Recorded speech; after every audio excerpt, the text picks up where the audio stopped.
There's the affordability, the accessibility, and then the quality of supply. Those are the three main things that are driving people to use the platform. Affordability, most rentals are priced 10 to 20% of the retail value. So when you're making that active decision of wearing something, if you're not going to wear it more than once or twice, you're not going to get your full value out of that item. And so looking at that 10% value, you can wear a $500 wedding guest dress for $60. It's the access of renting, whether it's directly in your community or with 2-day shipping across the country, that it's at your fingertips very quickly.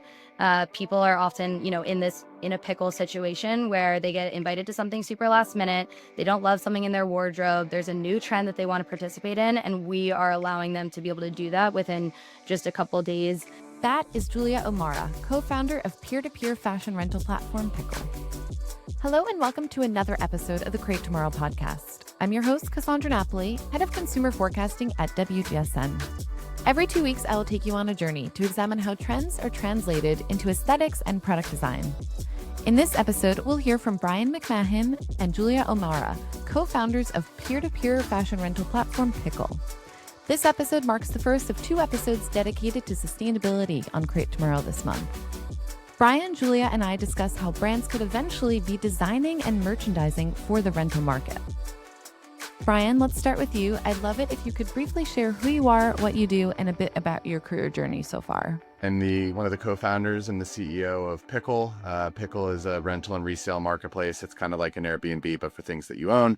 So we've started with women's clothing and accessories. We'll eventually expand out into all other categories from there.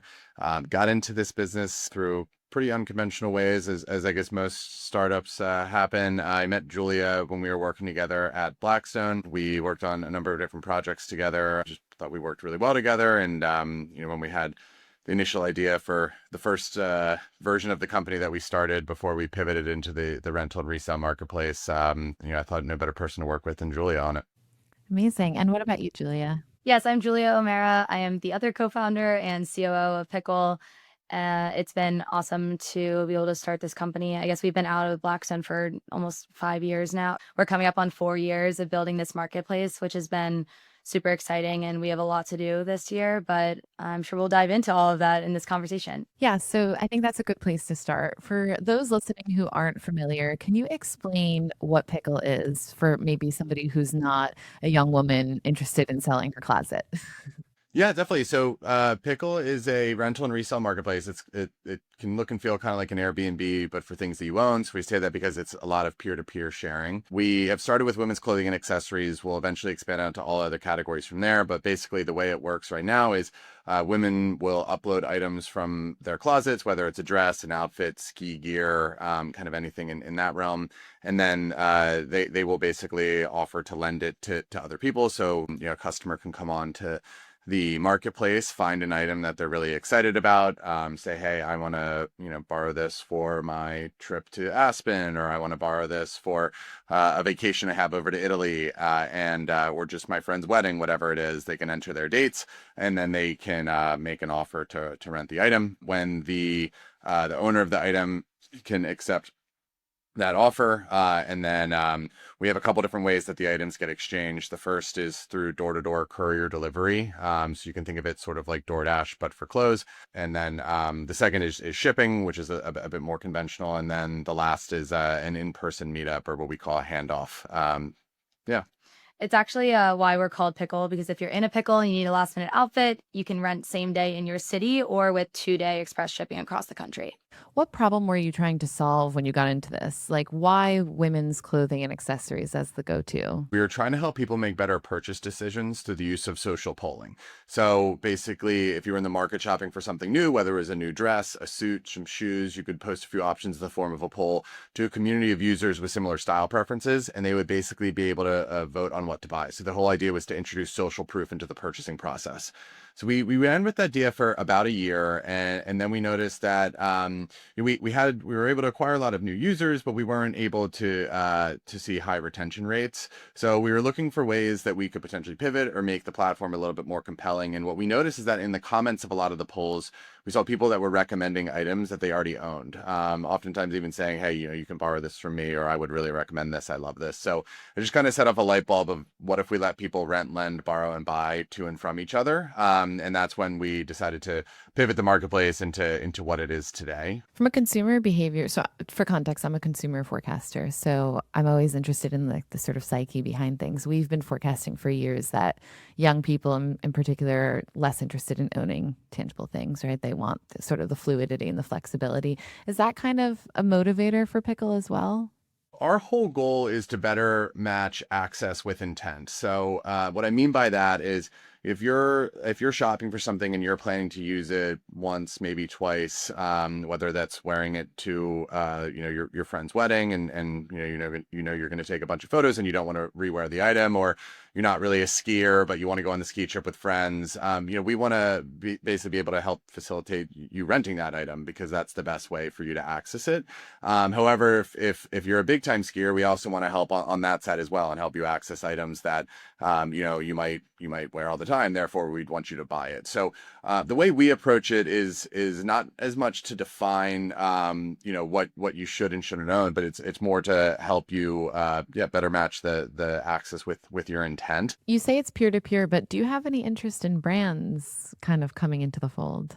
Yeah, so we have a few brands on the marketplace already that do pretty well, and it's definitely a big part of our strategy. I think we'll likely start to see more and more of it later in 2026. But we view it as a really big opportunity and a great way to expand the top of funnel of a lot of these brands, and that's the feedback we've gotten from some of the initial pilots that we've done. Is it really helps acquire customers, allows the customer to try your product while you're still earning money on that. And then it also allows that customer that, maybe a few years too junior or slightly lower income bracket than your typical customer. It allows you to acquire them a lot earlier in the process. Yeah, it's a great discovery tool for these younger consumers to get to better know a brand like Cynthia Rowley or Bootsy, for example. Those are two brands that have closets on Pickle, and with the price point being a bit higher than potentially what they could afford to invest in right now, or even just not being as familiar with that designer or brand, Pickle is giving them kind of that access, and the brands are excited to get in front of that consumer as well.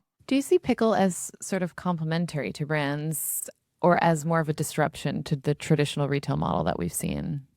I would say very complementary in the sense that with that access, we are getting the brand's additional exposure. And at the same time, when somebody is coming onto Pickle and they are interested in trying out a product to wear it once, they're getting the look, the feel, understanding the quality of that brand. And if they want to go invest in that as a purchase, amazing. We would love for that to happen. That's potentially new supply on the marketplace. That's another way that people are still consuming and accessing something that they would like to wear more than one time or for more than one rotation. So it's a very complementary space for us. And we are getting feedback from brands that with the access to a consumer earlier in the life cycle than might have been previously done, where they needed a bit more purchasing power. There's endless opportunities for that partnership. How do you think about merchandising in a system that you don't fully control? We see different tiers of engagement from the owners on the platform. And a lot of them will merchandise their closet in a very intentional way. So they'll create lists at the top of their closet that match different seasons or looks or styles that they resonate with, or they'll try and order the items in their closet in a particular way that they think will be best for, right now they're sending all their ski gear down to the bottom and more of the spring wear up to the top, things like that. We are actively trying to build out better tools to allow them to better do that. And I think, over time, the evolution becomes we start to learn how those more engaged owners are merchandising their closet and allow us to inform or just to make the tools a bit easier for maybe less engaged, maybe people that are doing a handful of rentals a month rather than, double digits, to also merchandise their closet in a very easy way that is also pretty unique to them. Yeah, we've learned a lot from our lenders and the behavior that they're doing just with the existing technology that's giving us kind of the roadmap of other things we should build upon. For example, in the app right now, we do allow lenders to be able to offer custom promotions and discounts for their closet. And often they're pretty savvy with that. They're like, okay, we're getting into spring wedding season. All of my spring wedding guest dresses are now 10% off. They offer that promotion in order to get better visibility. That's something that they did before we built out the technology. They would put it in their bio and they're just like, hey, I'll give you 10% off this. And that gave us the indication of, hey, this is a really interesting way that someone is trying to get some additional eyeballs in their closet. We should build that out. We're even seeing it with the way that some lenders that are really involved with taking their pieces and they're leveraging both a smarter description for seasonality as well as imagery, where, you know, there's a vintage Christian Dior skirt that someone wants styled for ski season versus now she wants it styled for going into the summer. She's actually leveraging some of their own AI tools, and that's giving us indication of, hey, we should allow people to be able to showcase their items within those use cases, even from within the platform. And to your point initially, Cassandra, I mean, around taste and design, we think that commerce is splitting into two, more of commodity-based commerce and then what we call like identity-based commerce. The commodity-based commerce is things like, I need more paper towels, right? That can enter these agentic commerce flows pretty well. You can either talk it or type it into existence and it'll show up. And then there's the identity-based commerce, which is what we lean into pretty heavily at Pickle, where it can be very subjective. You don't know exactly what you want. So how is an agent or a bot or an algorithm going to know exactly what you want? But what our job is to try and connect you with the style communities or the Pickle closets or just like the groups and recommendations that will most resonate with you so that you can explore, you can understand what's out there, you can understand what people like you are doing, wearing, renting, you can understand what your friends are, what your favorite influencers are, what your favorite Pickle closets are, and then be able to make a decision on what you want to consume based off of that. So that is something that we're really excited about, and we think that Pickle is pretty uniquely crafted to do. It's interesting because, again, if you go back to the consumer hat that I tend to wear on the daily basis, it's Gen Z savvy, right? Young people are savvy, they're entrepreneurial. This seems like a natural fit. They are already curating as a service on Instagram and on TikTok and every other platform. Why not make money off of it? Is that what you're seeing? There's almost like Pickle influencers or Pickle entrepreneurs in their own right. Yes, we definitely see that when people are taking special care to curate or merchandise their closet, go a bit above and beyond. We see that even in their service as well, where I was talking to someone in LA, her name's Kelly Berglund, actually. She does a really amazing job, even the way that she's presenting her product to people. She buys special wrapping paper and bags and writes a handwritten note for every single order that's going out. And so she's leaning into this very heavily as her own business that she takes a lot of pride in and has a lot of joy of sharing her pieces with other people. So outside of even just the way that people are doing this digitally, there is that like physical community aspect as well when people are connecting through these rentals. And then taking it a step further, we are seeing people that are starting to get so good at understanding what items are going to do well on the platform that they might choose to invest in that item even separate from just wearing it themselves. We'll see it where, oh, this Anna October dress that was trending is now going to be sold out. I want to buy it in another color. I'm going to invest in that right now because it's going to actually be profitable on my Pickle closet. Not only something that I will wear, but something else that other people will continue to rotate through and earn a really strong income. Our favorite quote that we often hear is that there are people that pay for their rent with their Pickle earnings, which is always quite impressive, especially in a city like New York. Do you think, or are you hearing from brands that they're going to actually start designing for this rental behavior? And how could your platform actually influence that? Some of our owners now will buy stuff or will list stuff that they haven't purchased yet, even just to test it out. We do think that it might make sense for people for brands to actually test some inventory or test some styles through rental, because it's less of a volume or an order commitment, since you can revolve the items a few times through multiple different customers, so you don't have to go as deep on your inventory purchase, but you can actually still understand what is the demand for this type of style or for this type of piece, and then use that for future purchasing decisions. Yeah, it also speaks to this idea that Gen Z wants individuality. So if you're getting pieces that aren't even on the market yet or that are kind of limited, I feel like that's a no-brainer. Do you think that peer-to-peer rental will sort of change how designers think about things like durability, trend cycles, perhaps, resale value, things of that nature? The trend cycle, I feel like, just gets shorter and shorter. And then social media is just amplifying that and making it, again, very fast. It's something that I imagine leveraging a platform like ours to be able to feel out demand in a less risky way would be incredible for a lot of brands.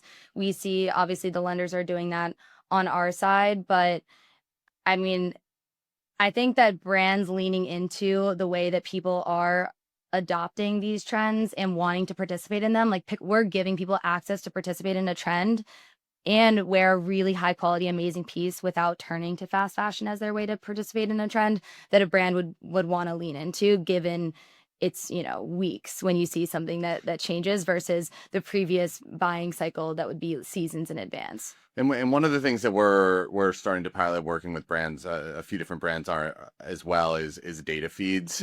So due to the dynamic and the distributed nature of our supply, in that people can purchase and upload very quickly, we have pretty early access to trend data. So like Julie was mentioning earlier, if an influencer wears something or if a particular style becomes in trend, it shows up on Pickle right away, not only in terms of the searches, but also in terms of the supply and then the actual transactions we have, which we like to think is actually putting your money where your mouth is and is the highest signal of actual interest, of course.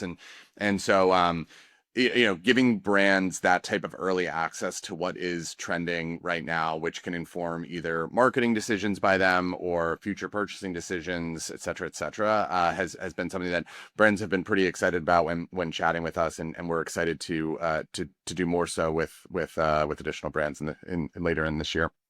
I want to change gears a little bit. I want to know what motivates somebody to rent out their wardrobe, right? So I think that this is not this idea of rental is not new, but why would a young person want to rent out their wardrobe? Is it primarily, driven by cost and the fact that it's very expensive to live in, big cities like New York, or is it sustainability oriented? We know that they're driven by deconsumption.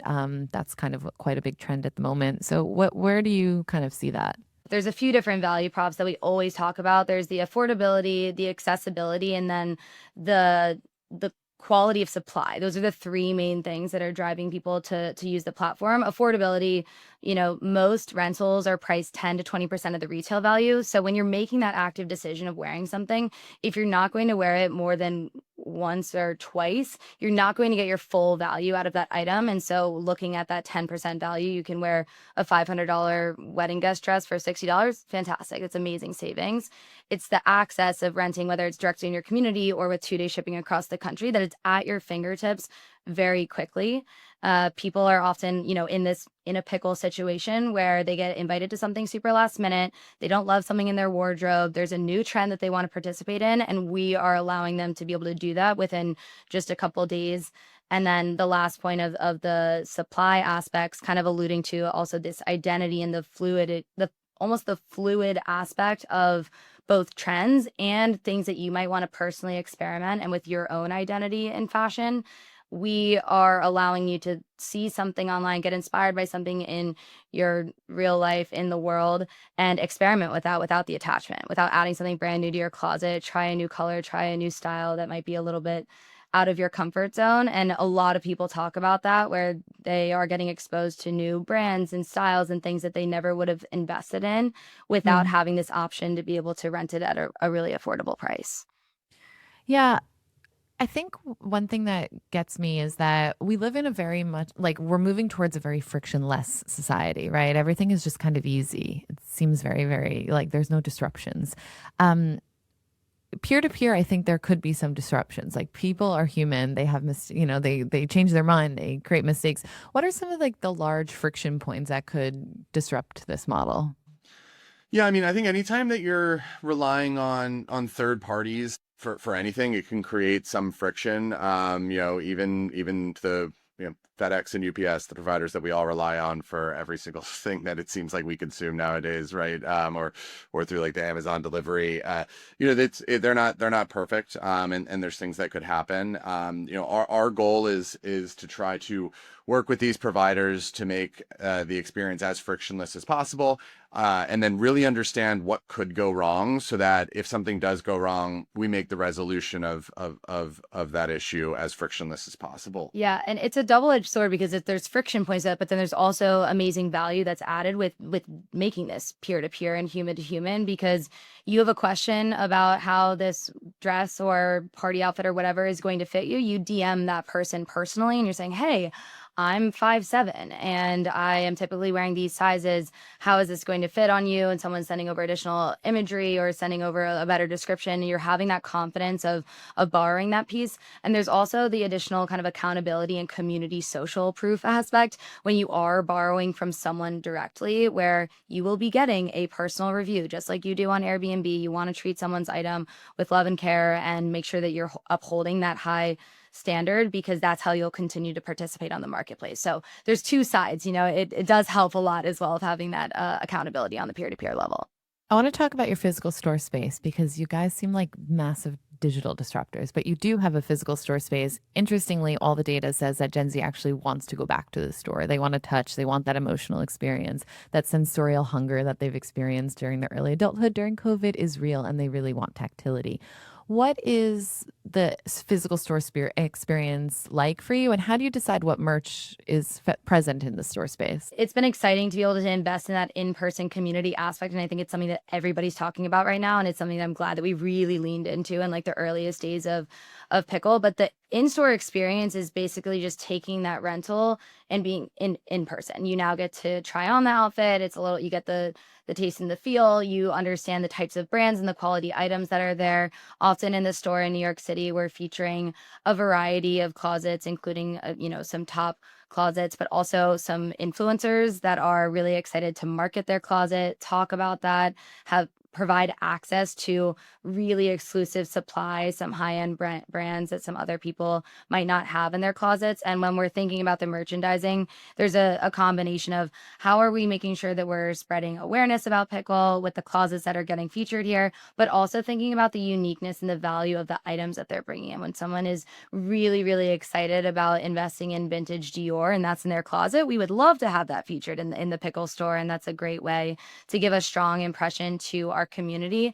It's also a place where people are coming together and hanging out. We'll even do very like small events in the store. We did like a fun founders event in just a couple of weeks ago where we invited some different tastemakers and founders in New York City to do a founder favorite things, where everybody brought in some different samples or parts of their experience of what they're building, and we leveraged the store as a space to do that. And obviously it was a great way to connect some people that are overlapped within our target demographic, create some awesome social impressions and noise that way.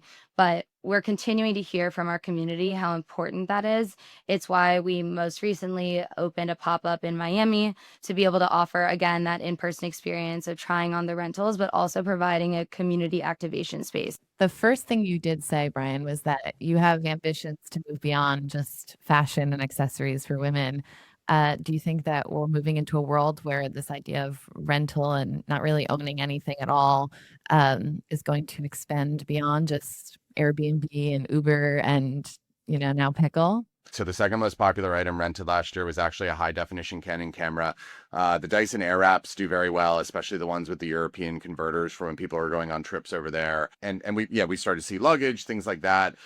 There's a lot of demand, or people always asking for sporting goods and equipment, kitchen appliances, camping gear, baby gear, you name it. It's sort of endless with what we can do. Well, like always, I ask all of my guests, who is somebody that you admire that's creating a new version of tomorrow that you find deeply inspiring? It could be a brand, a person, a concept idea, whatever. Brian, do you want to start? Yeah, happy to go first. Maybe not necessarily new, but I think we've always looked up to Brian Chesky with Airbnb. Obviously following in the rental model a little bit there, and hoping to create the next wave of entrepreneurs that are kind of getting utilization out of the things that they've purchased or that they own. And I think that there's so much that goes into these peer-to-peer marketplaces. The people always say the customer is always right, but oftentimes in these types of marketplaces, there's two customers, right? And so we definitely look at Airbnb for a lot of the policies, how they've dealt with things. and also love the design and kind of the experience around what they've built. Amazing. And what about you, Julia? Yeah, somebody who I've always definitely looked up to, and she is building a new company right now, is Sarah Blakely, and thinking about her founding story of Spanx and the way that she just built so hand in hand with her customers. Very, very scrappy stories from the earliest days. It's been really cool to read about that, and didn't even take on funding. There's an amazing aspects there. And now she is a second time founder working on sneaks, and I think that's a really interesting, completely different space. And she is very open and public while she's building and thinking about how she is addressing the customer. So it'll be interesting to see how that journey continues for her. But I like that she's taking some of her initial learnings from the early days of Spanx and then trying this out in a very new space, in the innovative sneaker space, if you will. Thank you to my guests, Brian McMahon and Julia O'Mara, co-founders of peer-to-peer fashion rental platform Pickle. If you're a WGSN subscriber, look out for more trends at WGSN.com. If you're not a subscriber, please come and discover our services. We'll be back with our next episode soon.